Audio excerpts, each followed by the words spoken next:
The next thing to do is to look at the risks. This is from the World Economic Forum from 2020.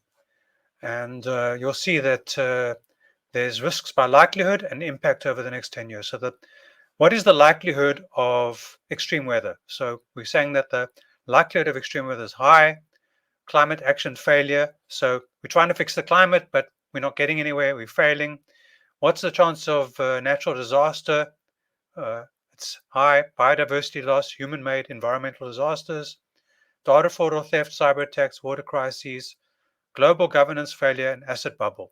So, we've seen the asset crashes in the last 2 years, and we could say, well, was there a bubble before or not? But I'm not really too worried about that. I'm more concerned about the environment. So we have high likelihoods of extreme weather. We have high likelihoods of natural disaster. We have high likelihoods of biodiversity loss.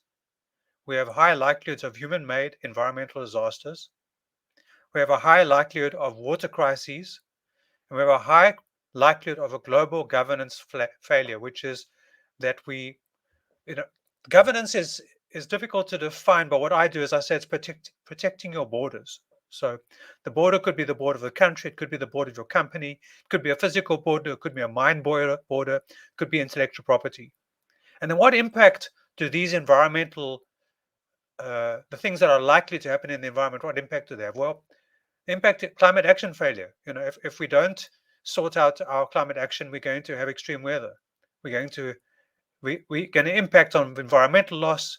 We're going to have an impact on extreme weather. We're going to have an impact on water crises, natural disasters, human-made environmental disasters. And infectious diseases is there, which is interesting because we just had the infectious disease, and or we're having them more and more. And part of the reason for that is that if the environment is warming up and water is warming up and it's becoming more acidic and all these other things, then it's easier for disease to live. Disease. So diseases, as water warms up, as things warm up, becomes easier for disease to exist. So what I'm trying to do with all of my slides at the moment is I'm trying to give you background into what's going on. And we will look at some solutions. I won't present all of them to you because that's what I do in my life. I get paid for doing that. But I'll present as much as I can.